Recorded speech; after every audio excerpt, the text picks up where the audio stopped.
उसमें एक हमारी मुख्य मांग राजस्व अपील अधिकारी के न्यायालय को लेकर थी। अभी वर्तमान में हिम्मत सिंह जी राजस्व अपील अधिकारी है, जो पूर्व में SDO Sanganer, SDO Amer, SDO Chomu रह चुके हैं। वैसे तो जो जयपुर जिले में इन एसडीओ की पोस्ट पर जो एसडीओ रह चुके हैं उनको आरडब्ल्यूए लगाया नहीं जाता है, फिर भी उनको आरडब्ल्यूए के पद पर वो पदासीन है। तो जब इनको आरडब्ल्यूए लगाया गया था तो उस समय बात ये हुई थी कि जो इनके द्वारा लोअर कोर्ट में जजमेंट किए हुए हैं उन आदेशों की अपील हिम्मत सिंह जी नहीं सुनेंगे, लेकिन ये कोर्टों की मनमानी, राजस्व न्यायालयों की मनमानी की वजह से सांगानेर उपखंड की संपूर्ण पत्रावलियों को एसओ के यहाँ ट्रांसफर कर दी, आरडब्ल्यूए कम एसओ के। देखने वाली बात यह है कि एसओ कम आरडब्ल्यूए की पोस्ट भी खाली है और एसओ कम आरडब्ल्यूए का चार्ज एएसओ के जैसे अधिकारी को दे रखा है। और एएसओ एक एसडीएम और एसडीओ लेवल का एक अधिकारी होता है, जो एक एसडीओ के लेवल का अधिकारी है। तो क्या राजस्व अपील अधिकारी की अपीलें क्या एएसओ सुनने के लिए एलिजिबल है क्या? तो ये सिर्फ जनता के साथ एक मजाक बनाया जा रहा है, जनता को न्याय देने की बजाय जनता के साथ कुटारा यानी कि आपका कहने का मतलब जनता को गुमराह किया जा रहा है। बिल्कुल साहब। और मैं बताना चाहूंगा कि पूर्व में भी जब राजस्व अपील अधिकारी की पोस्ट खाली थी तो उसका चार्ज एडीसी को दिया गया था। राजस्व अपील अधिकारी का समांतर कोर्ट एडीसी है। तो अभी भी अगर किसी प्रकार की राजस्व अपील अधिकारी की फाइलें ट्रांसफर होती है तो वो एडीसी के यहाँ ट्रांसफर होनी चाहिए। आपका क्या कहना है संदीप जी इस संबंध में?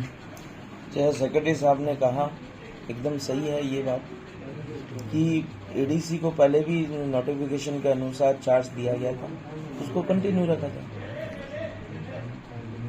सब जो 28 तारीख से हमारी हड़ताल चल रही है, इसमें हमारी एक मुख्य मांग ये भी रही है कि जो जयपुर जिले का एक राजस्व अपील अधिकारी आज दिन तक कलेक्ट्रेट परिसर में उसका न्यायालय है और कलेक्ट्रेट परिसर में ही उसका न्यायालय संचालित।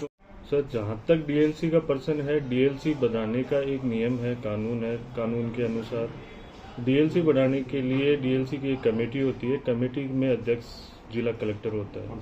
उस कमेटी में वहां के चुने हुए एमएलए, जनप्रतिनिधि और आमजन भी उसमें शामिल होते हैं और उनकी सबकी राय ली जा करके 3/4 बहुमत के आधार पर ही डीएलसी बढ़ाई या घटाई जाती है।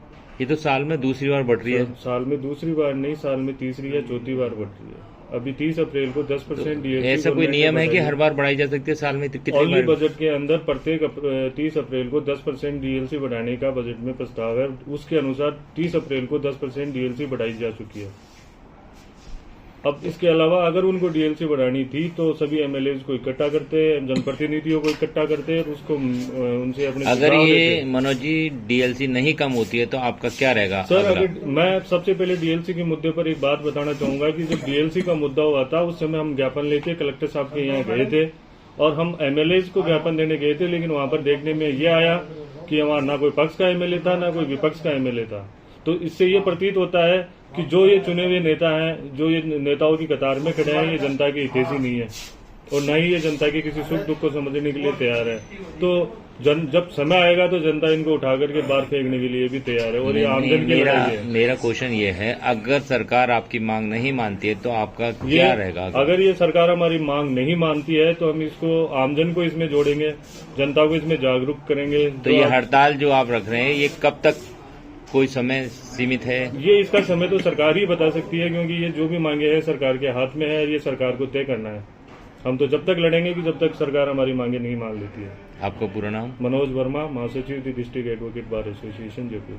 आज हमारे साथ में district bar association Sandeep Sharma ji, ये जो रेट में बढ़ाई गई हैं 45% 49% तक की, इसके बारे में जो आपकी हड़ताल चल रही है क्या कहना चाहेंगे? दूसरी बात, सरकार इस पे लामबंद है कि यही रखेगी, इस पे आपका क्या कहना है? जो ये डीएलसी रेट बढ़ाई गई है, इस साल में चौथी बार रेट बढ़ाई गई है। गरीब जनता की जेब पे इसका असर पड़ रहा है। गरीब जनता के हितों के लिए डिस्ट्रिक्ट बार सदैव तत्पर रही है और आज भी डिस्ट्रिक्ट बार गरीब जनता के हितों के लिए ही ये लड़ाई लड़ रही है।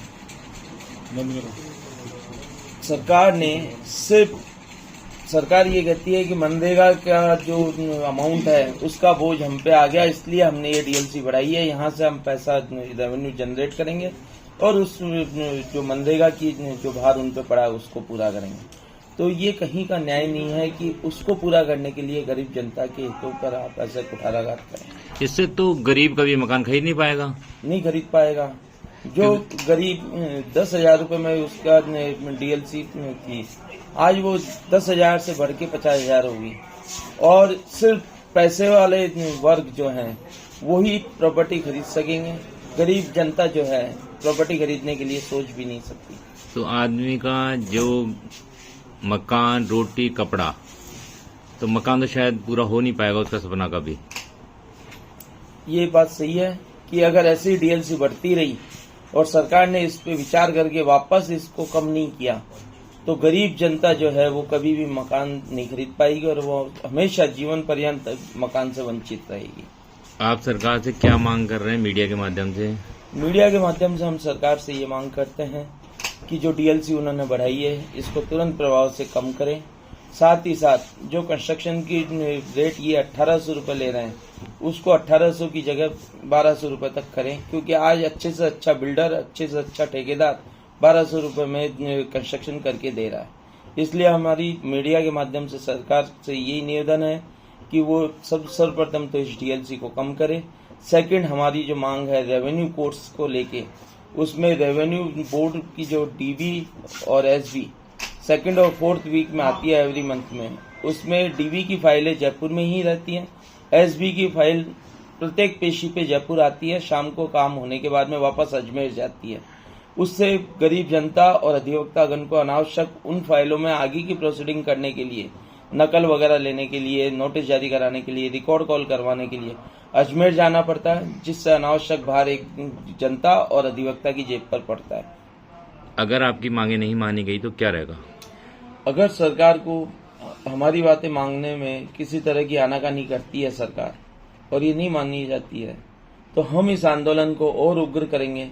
कल हमने कलेक्ट्रेट सर्किल पे पुतला फूका, आज हम सद्बुद्धि यज्ञ का आयोजन कर रहे हैं और फिर भी सरकार अगर हमारी बात नहीं मानती है तो इसको और उग्र किया जाएगा और पूरे रास्ते जाम किया जाएगा।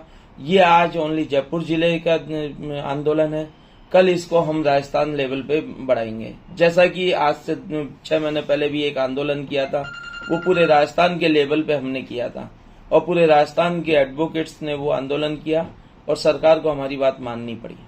आपका पूरा नाम? संदीप शर्मा, मैं अध्यक्ष, district vice president. Priyanka ji, आपका क्या कहना है इस संबंध में?